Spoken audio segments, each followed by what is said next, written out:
Assalamualaikum warahmatullahi wabarakatuh. Apa kabar anak-anakku semua? Semoga kalian selalu dalam keadaan sehat walafiat, selalu dalam lindungan Allah dan tetap semangat di dalam mengikuti proses pembelajaran sekalipun kita lakukan dengan online. Sebelum kita belajar, terlebih dahulu mari kita semuanya berdoa, mudah-mudahan apa yang kita pelajari pada saat ini bermanfaat bagi kehidupan kita semua, bisa kita fahami dengan benar, bisa kita terapkan di dalam kehidupan sehari-hari. Oke, sudah siap anak-anak? Pada kesempatan ini kita sudah sampai pada KD3, yaitu dengan temanya Ayo Bertobat.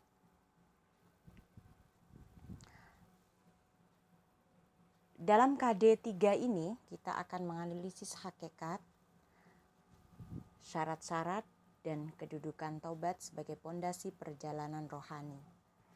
Diharapkan setelah kalian mempelajari materi ini, kalian dapat menguraikan pengertian taubat, kalian dapat menelaah hakikat taubat, memerinci syarat-syaratnya taubat, menguraikan kedudukan taubat, menguraikan keutamaan taubat sebagai pondasi perjalanan rohani, serta dalam kegiatan keterampilannya, kalian dapat mendiskusikan hasil analisis tentang hal tersebut.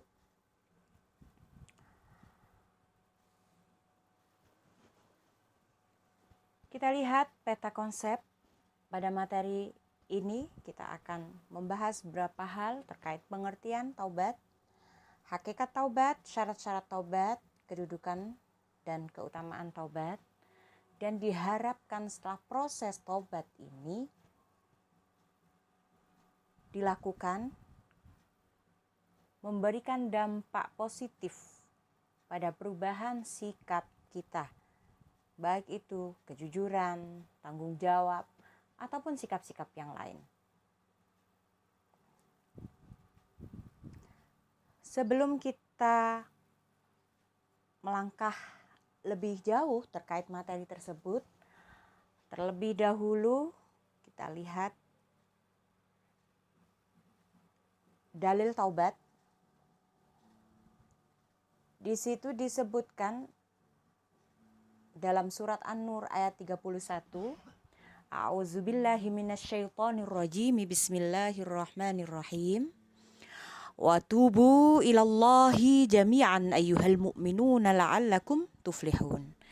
Dan bertaubatlah kamu sekalian kepada Allah, hai orang-orang yang beriman, supaya kamu beruntung. Juga disebutkan di dalam surat At-Tahrim ayat 8 yang bunyinya, ya ayyuhalladzina amanu tubu ilallahi taubatan nasuha. Hai orang-orang yang beriman, bertaubatlah kepada Allah dengan taubatan nasuha, yaitu taubat yang murni.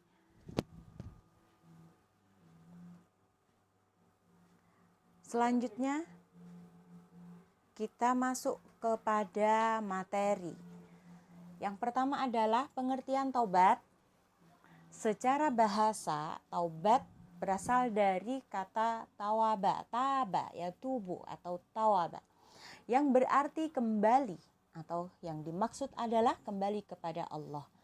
Adapun secara syar'i atau secara istilahi, taubat yaitu meninggalkan dosa karena takut pada Allah, menganggapnya sebagai hal yang buruk, menyesali perbuatan maksiatnya, bertekad kuat untuk tidak mengulanginya, dan memperbaiki apa yang mungkin bisa diperbaiki kembali dari amal-amalnya. Oke, selanjutnya hakikat taubat. Hakikat taubat yaitu perasaan hati yang menyesali perbuatan maksiat yang sudah terjadi, lalu mengarahkan hati kepada Allah di sisa usianya, serta menahan diri dari dosa, melakukan amal soleh dan meninggalkan larangan adalah wujud nyata taubat. Mengucapkan istighfar juga merupakan bentuk wujud perbuatan amal bertaubat.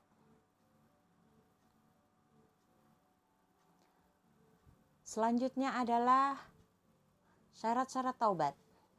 Syarat-syarat taubat yang pertama adalah Islam. Kenapa harus Islam? Bagaimana dengan taubat mereka orang-orang kafir?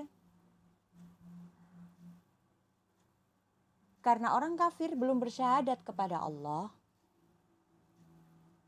maka dia tidak ada kewajiban di dalam melakukan hal-hal yang diperintahkan di dalam syariat Islam. Orang kafir tidak diampuni dosanya sebelum masuk Islam. Sedangkan syarat yang kedua adalah menyesali dosanya.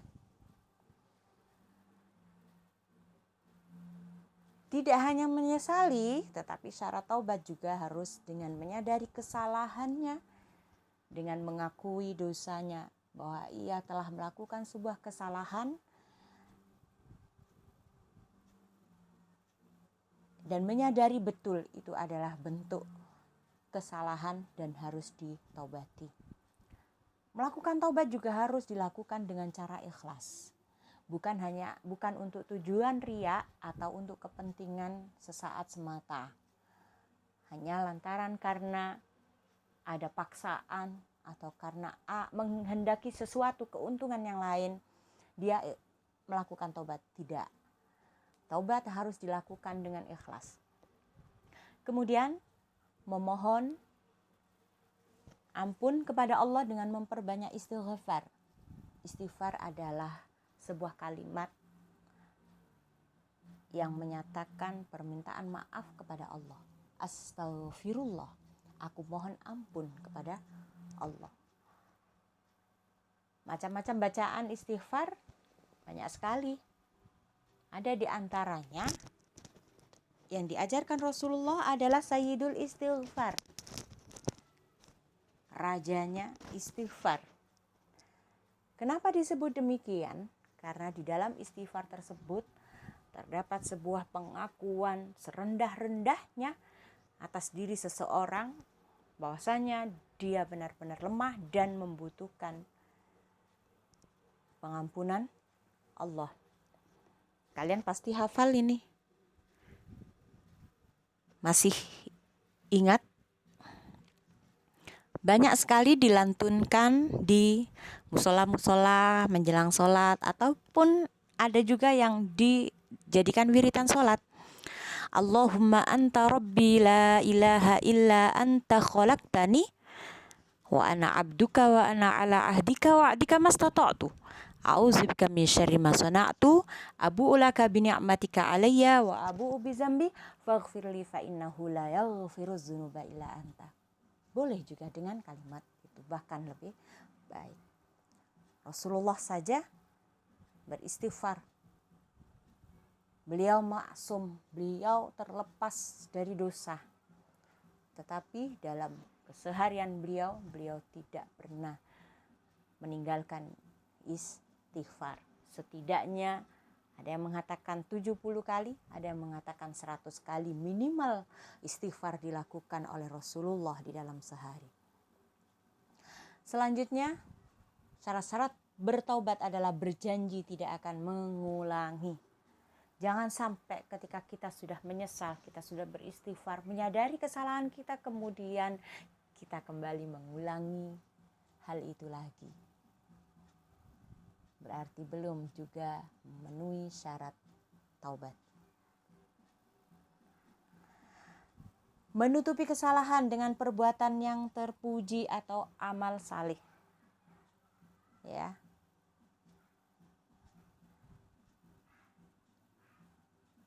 Di dalam sebuah hadis disebutkan Rasulullah bersabda, ittaqillaha haitsu ma kunta wa atbi'is sayyi'atal hasanata tamhuha Bertakwalah kepada Allah di mana saja kalian berada dan ikuti perbuatan jelek dengan perbuatan baik, karena perbuatan baik akan menghapus perbuatan jelek. Jadi jangan pernah putus asa. Ketika di masa lalu kita pernah melakukan sebuah kesalahan, selama kita mau bertobat, Allah pasti akan membukakan jalan. Dan tentu untuk menghapus dosa-dosa masa lalu itu kita bisa dengan banyak melakukan amal saleh untuk mengimbangi atau untuk menutupi kesalahan-kesalahan di masa lalu.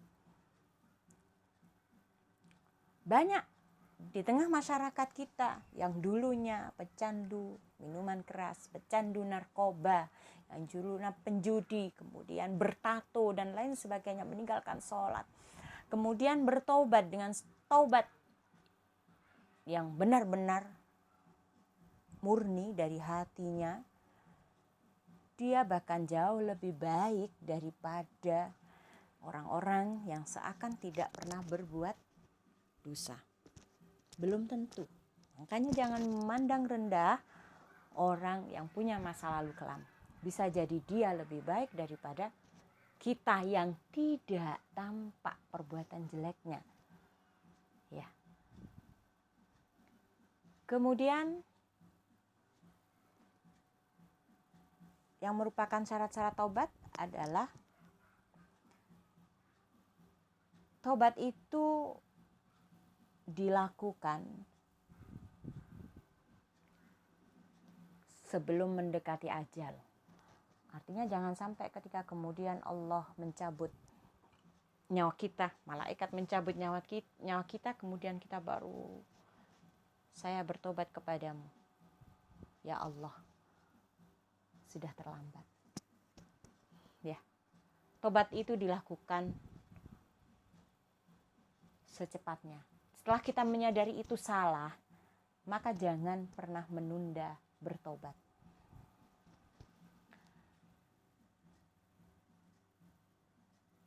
Dan tobat juga dilakukan sebelum hari kiamat. Jangan lantas ketika tanda-tanda kiamat itu sudah datang, bumi sudah gonjang-ganjing, gunung sudah meluapkan amarahnya, pertanda hari kiamat telah tiba, kemudian kita menyadari kesalahan kita, kemudian bertobat kepada Allah. Terlambat. Ya.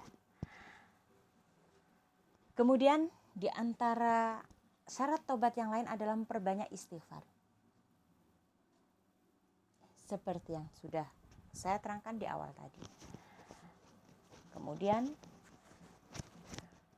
syarat yang tidak kalah pentingnya, jika kesalahan kita adalah terkait dengan manusia atau orang lain, maka selain syarat-syarat yang tersebut di atas, ada kewajiban satu lagi, yaitu harus ada pernyataan bebas dari hak orang yang dirugikan. Seperti contoh, jika kita melakukan kesalahan dengan cara mengambil hak orang lain atau mencuri atau hutang yang belum kita kembalikan misalkan, maka syaratnya tobat harus kita kembalikan terlebih dahulu, atau setidaknya meminta maaf. Kalau kita belum sempat mengembalikan, paling tidak kita meminta maaf, meminta waktu untuk diberi kesempatan mengembalikan hak orang tersebut. Jika kita melakukan atau menyakiti hati orang lain, maka di antara syarat tobat itu harus kita minta maaf. Ya.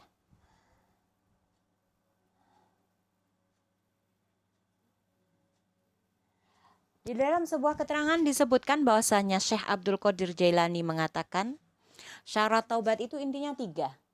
Menyesali, meninggalkan kesalahan, dan berjanji tidak akan mengulangi. Ini sudah dianggap cukup oleh Syekh Abdul Qadir Al-Jailani. Selanjutnya kita masuk kepada kedudukan taubat. Kedudukan taubat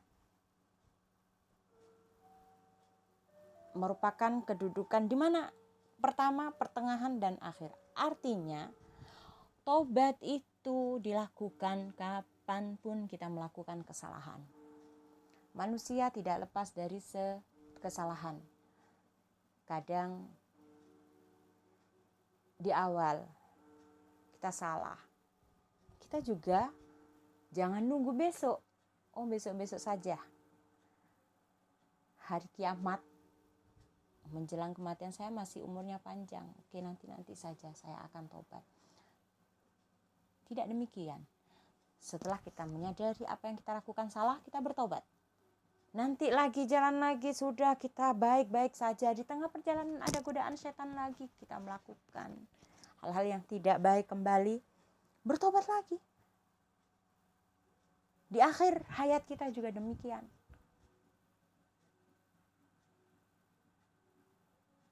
Jadi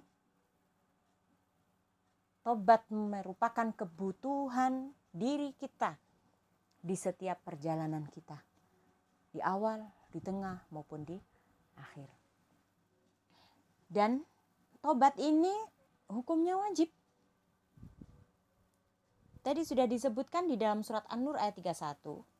Wa tubu ilallahi jami'an ayyuhal mu'minuna la'allakum tuflihun.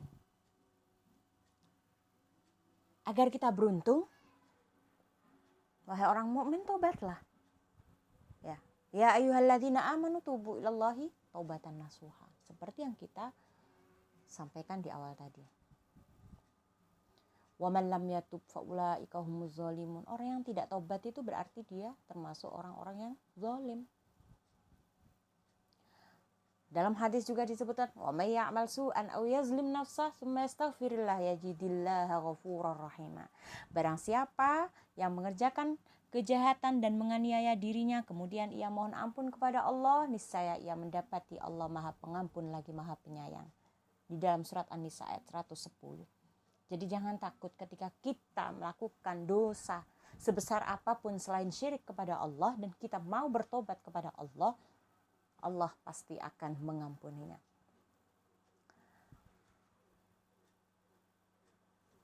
Dan tobat yang dilakukan itu harus dengan tobat nasuha, tobat yang sesungguhnya.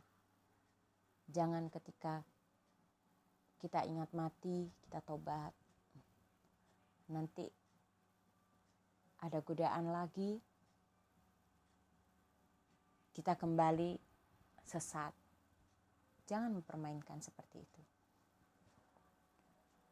Kemudian selanjutnya, keutamaan tobat. Keutamaan tobat yang pertama adalah dengan tobat seorang bisa meraih kecintaan Allah. Dalam sebuah ayat disebutkan innallaha yuhibbut tawwabina wa yuhibbul mutatahhirin. Allah menyukai orang-orang yang bertobat dan menyukai orang-orang yang mensucikan diri. Tobat juga menyebabkan kita menjadi orang-orang yang beruntung. Seperti tadi disebutkan di dalam surat An-Nur. Wa tubu ilallahi jami'an ayyuhal mu'minuna la'allakum tuflihun. Kemudian tobat juga menjadi sebab-sebab diterimanya amal seorang hamba dan diampuninya. Wa man taba wa amila salihan fa innahu yatubu ilallahi mataba. Dan orang-orang yang bertobat serta mengerjakan amal saleh, maka sungguhnya dia bertobat kepada Allah dengan taubat yang sebenar-benarnya. Tobat juga merupakan sebab masuk surga dan keselamatan dari api neraka. Orang-orang yang diterima tobatnya pasti Allah bakal memberikan balasan yang setimpal. Tobat juga menjadi sebab seorang itu diampuni dan dirahmati oleh Allah. Tobat juga menjadi sebab kejelekan yang kita miliki sebelumnya itu diganti dengan kebaikan. Kemudian tobat juga bisa meraih semua kebaikan yang belum kita raih. Karena dengan kembali kepada Allah, maka janji Allah terhadap orang-orang yang beriman dan beramal saleh akan dicukupi. Pada orang-orang yang bertakwa akan diberikan jalan keluar, diberikan solusi dari setiap permasalahannya. Tobat juga untuk menggapai keimanan dan pahala yang besar. Tobat juga menjadi sebab turunnya barokah dari atas langit dan bertambahnya kekuatan.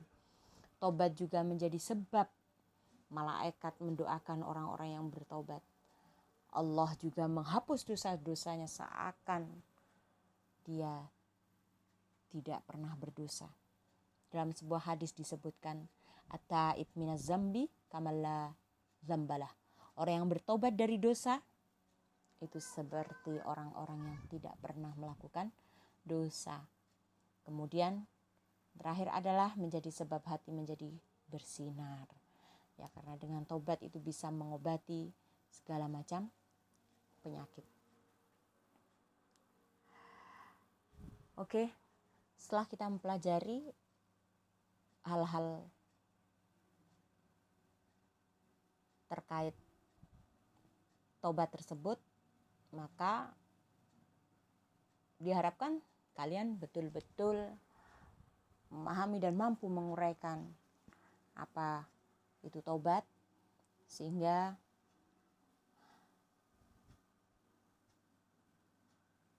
kalian bisa menerapkan itu semua pada diri kalian, selalu mencoba untuk dekat kepada Allah, selalu berusaha untuk kembali kepada Allah apapun kesalahan kita.